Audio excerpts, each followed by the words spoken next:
Salve galera! Nesse vídeo eu vou falar sobre os sinais que indicam que está na hora do parto e que a gestante pode notar, né? Algumas maternidades realizam a tricotomia, que é a raspagem dos pelos pubianos, e também fazem lavagem intestinal para evitar que a mulher evacue na hora de expulsar o bebê.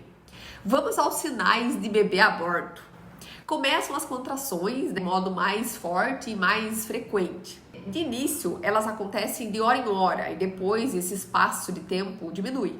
A mulher sente contrair o abdômen e essa contração começa a irradiar para a lombar. Ô Ed, mas quando a mulher deve ir para a maternidade? O ideal é que a mulher vá quando começa a sentir 2 a 3 contrações em 10 minutos. Normalmente essas contrações duram em média 40 a 60 segundos. Isso significa que o corpo já está preparando o colo uterino através da dilatação. Outro indício claro de parto é quando rompe a bolsa, né? Na verdade, isso ocorre quando rompe o saco amniótico.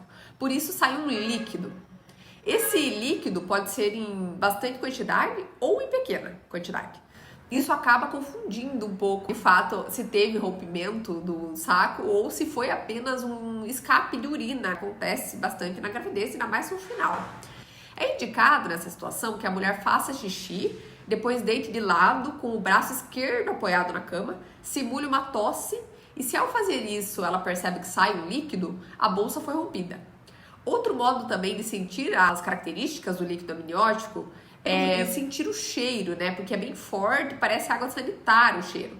E é de cor amarelada, esbranquiçada ou esverdeada. Identificando que de fato era o rompimento, a mulher deve entrar então em contato com o seu obstetra. Você sabia que a função da bolsa é a proteção do feto contra infecções?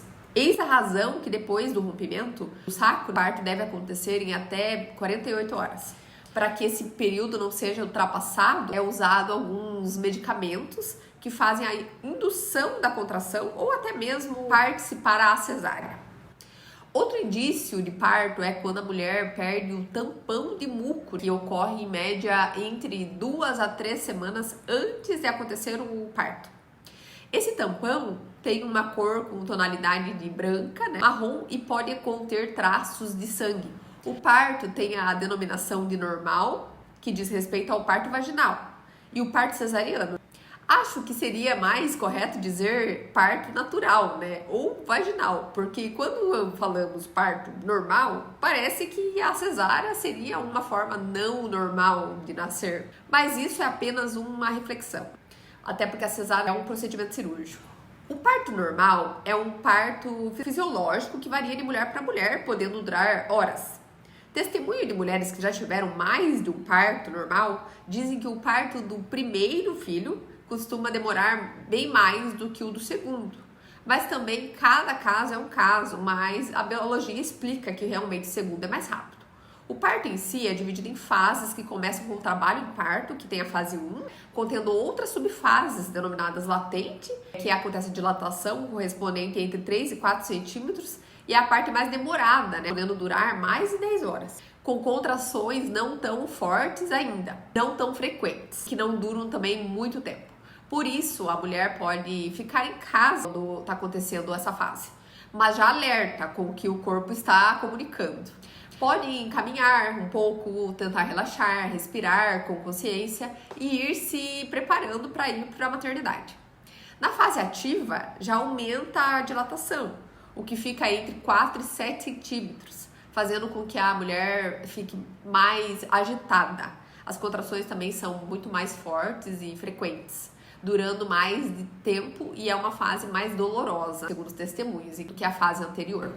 Normalmente o ideal é que nessa fase a mulher já esteja na maternidade, ande no quarto e não fique totalmente parada. Finalmente vem a etapa tardia, que é quando a dilatação chega entre 10 e 7 centímetros.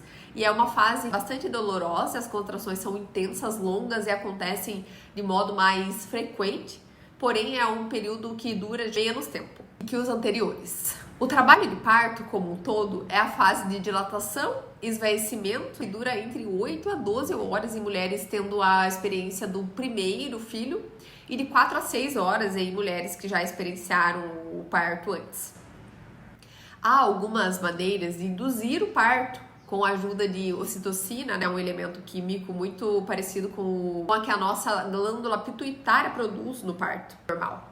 E ela faz com que a mulher tenha mais contrações, fazendo com que o colo dilate mais rápido. Também são usadas as prostaglandinas, que fazem com que o colo amadureça em casos onde a mulher não apresenta esvaecimento do colo. Outro indutor do parto é fazer o rompimento da bolsa. Isso tem um nome e se chama amniotomia, usada quando o trabalho de parto está acontecendo, mas não houve o rompimento da bolsa. Isso faz com que as contrações aumentem e há ainda modos naturais que também fomentam o trabalho de parto, que consiste em escolher posições como cócoras ou ficar agachada, pois a ação gravitacional acontece empurrando o útero e dilatando mais facilmente. Outro ponto é que, mesmo em desconforto, o ideal é que a mulher não fique muito tempo na mesma posição ou deitada. O ideal é que ela se movimente pelos corredores do hospital, da maternidade, ou pelo quarto. Outra atividade que ajuda e que inclusive é feita na ginástica pélvica é fazer o movimento de quadril, pois o movimento alivia a dor. O Ed dá um exemplo de movimento que pode ser feito. Vamos lá. Movimento de encaixar o quadril, sabe? Simular um rebolado, ir de um lado para o outro, como uma balança, com os joelhos flexionados. Também é ótima pedida nesse momento. Outro ponto é esvaziar a bexiga, pois a bexiga cheia pode atrapalhar no andamento do parto. Você sabia disso? Você já ouviu falar da curva de Friedman? É um partograma utilizado para fazer o reconhecimento de como está o andamento, as fases do trabalho de parto e se há indicação de cesárea. Ele relata o progresso da dilatação do colo e como está a posição da descida na cabeça do bebê.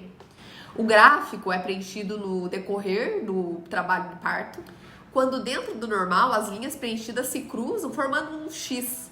Já em partos que há alguma lacuna no andamento, não terá a formação desse X. Outro exame realizado é o cardiotocografia, para avaliar a frequência cardíaca do feto e para ver se está ocorrendo sofrimento fetal. Obrigada por estar comigo em mais um vídeo da pauta gestação. Um forte abraço e até mais!